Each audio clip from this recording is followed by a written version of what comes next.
ನನ್ನೆಲ್ಲ ಕೇಳುಗರಿಗೆ ನನ್ನ ಆತ್ಮೀಯವಾದ ಸ್ವಾಗತ. ಒಂದು ಬಾರಿ ಹಿರಿಯ ಫ್ರಾನ್ಸಿಸ್ ತನ್ನ ಶಿಷ್ಯ ಲಿಯೋನೊಂದಿಗೆ ತೀರ್ಥಯಾತ್ರೆಗೆ ಹೊರಟಿದ್ದ.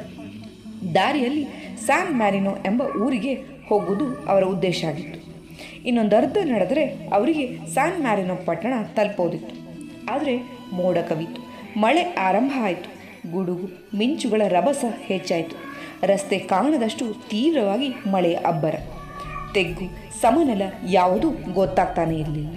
ಸಾಕಷ್ಟು ಸಲ ಗುರು ಶಿಷ್ಯರು ಎಡವಿ ಬಿದ್ದು, ಬಟ್ಟೆಗಳೆಲ್ಲ ನೆನೆದು ರಾಡಿ ಹಾಕೋದು. ಹೆಗಲಿಗೆ ಹಾಕಿಕೊಂಡಿದ್ದ ಚೀಲದಲ್ಲಿದ್ದ ವಸ್ತುಗಳೆಲ್ಲ ನೆನೆದು, ದಾರಿಯಲ್ಲಿ ತಿನ್ನಲು ಬೇಕಾದದ್ದು ಎಂದು ಇಟ್ಟುಕೊಂಡಿದ್ದ ಪದಾರ್ಥಗಳೆಲ್ಲ ರಾಡಿ ನೀರಿನಲ್ಲಿ ಬೆರೆತು ಹೋಯಿತು. ಬೆಳಿಗ್ಗೆಯಿಂದ ನಡೆದು ಆಯಾಸವಾದ ಇವರಿಗೆ ಆಶ್ರಯ ನೀಡಲು ಒಂದು ಮನೆಯು ಹತ್ತಿರದಲ್ಲಿರಲಿಲ್ಲ. ಬಳಲಿಕೆ ಹಸಿವಿನಿಂದ ಇಬ್ಬರು ಕಂಗಾಲಾಗುವ ಸ್ಥಿತಿಗೆ ಬಂದಿದ್ದು. ಪಟ್ಟಣ ಇನ್ನೂ ಸಾಕಷ್ಟು ದೂರವಿದೆ. ಇದೇ ರೀತಿ ಪ್ರಯಾಣ ಮುಂದುವರೆದರೆ ಪ್ರಾಯಶಃ ಮಧ್ಯರಾತ್ರಿಯ ಹೊತ್ತಿಗೆ ಊರು ತಲುಪಬಹುದು ಎಂದು ಅಂದಾಜು ಮಾಡಿಕೊಂಡ್ರು. ಆಗ ಸಂತ ಫ್ರಾನ್ಸಿಸ್ ತನ್ನ ಶಿಷ್ಯ ಲಿಯೋನಿಗೆ ತಟ್ಟನೆ ಹೇಳಿದ, ಲಿಯೋ, ಯಾರನ್ನು ನಿಜವಾದ ಸಂತ ಅಂತ ಕರಿಬಹುದು ಅಂತ. ಅದಕ್ಕೆ ಲಿಯೋ ಉತ್ತರಕ್ಕೆ ತಡಕಾಡಿದ. ಫ್ರಾನ್ಸಿಸ್ನೇ ಉತ್ತರಿಸಿದ, ಯಾರು ಕುರುಡನಿಗೆ ಕಣ್ಣು ನೀಡುತ್ತಾನೋ ಅವನು ಸಂತನಲ್ಲ. ಯಾರು ರೋಗಿಗೆ ಆರೋಗ್ಯ ಕರುಣಿಸ್ತಾನೋ ಅವನೂ ಸಂತನಲ್ಲ. ಯಾರು ಸತ್ತವನಿಗೆ ಮರಳಿ ಜೀವದಾನ ಮಾಡ್ತಾನೋ ಅವನು ಸಂತನಲ್ಲ. ಕ್ಷಣ ಹೊತ್ತು ಮೌನ ಆವರಿಸಿತು. ಮತ್ತೆ ಫ್ರಾನ್ಸಿಸ್ ಹೇಳಿದ, ಯಾವನು ಪಕ್ಷಿ ಪ್ರಾಣಿಗಳಿಗೆ, ಗಿಡ ಕಲ್ಲು ಮರಗಳಿಗೆ ಭಾಷೆಯನ್ನು ಅರ್ಥ ಮಾಡ್ಕೊಳ್ತಾನೋ ಅವನೂ ಸಂತನಲ್ಲ.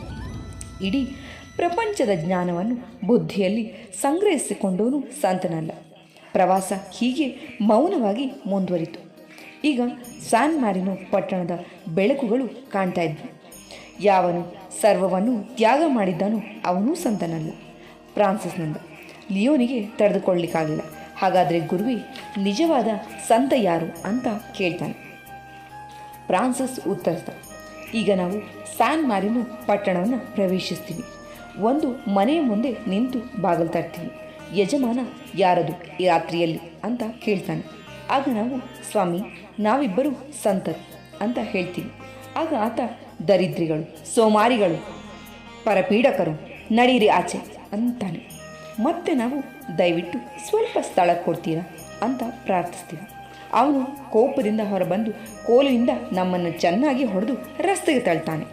ನಾವು ಬಯಲಿನಲ್ಲಿ, ಚಳಿಯಲ್ಲಿ, ಮಳೆಯಲ್ಲಿ ನೆಲ್ತಾ ನಿಲ್ತೀವಿ.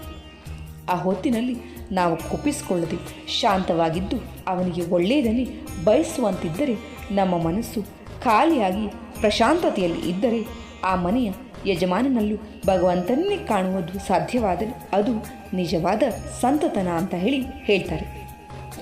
ಆತ್ಮೀಯರೇ, ಈ ಒಂದು ಕಥೆಯನ್ನು ಹೇಳಲಿಕ್ಕೂ ಕಾರಣ ಇಷ್ಟೆ. ಸಂತತನ ಅನ್ನೋದು ಆಂತರಿಕ ಗುಣ.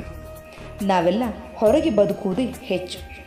ನಮ್ಮ ಆತ್ಮಪ್ರಜ್ಞೆಯಲ್ಲಿ ಬದುಕುವ ಕ್ಷಣಗಳು ತುಂಬ ಅಪರೂಪ.